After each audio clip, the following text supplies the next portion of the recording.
সম্মানিত দর্শক শ্রোতা, আসসালামু আলাইকুম। আজকে যে বাজারটির কথা তুলে ধরছি তা হলো ঠাকুরগাঁও জেলাধীন রানীশঙ্কেল উপজেলার পৌর শহর কুলিক নদীর তীরে বস্তি এই হাটের অবস্থান।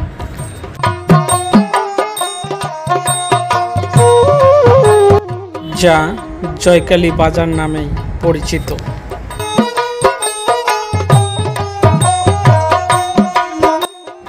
এক সময়ে জয়কালী বাজার এখন জমজমাট বাজার। প্রতি সপ্তাহের শুক্রবার এই বাজারটি বসে থাকে।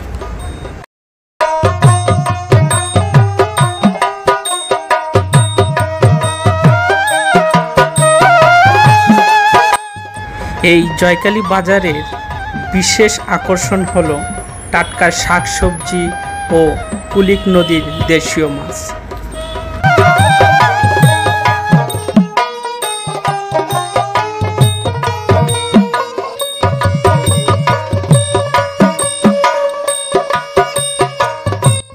এই বাজারের পাশে রয়েছে কুলিক নদী, যা হাজারো প্রাকৃতিক সৌন্দর্যে ভরপুর। এই কুলিক নদী জয়কালী বাজারের পাশে রয়েছে রাজা টঙ্কনাথের রাজবাড়ি। প্রতিদিন অসংখ্য পর্যটক রাজা টঙ্কনাথের রাজবাড়িটি দেখতে ভিড় জমান।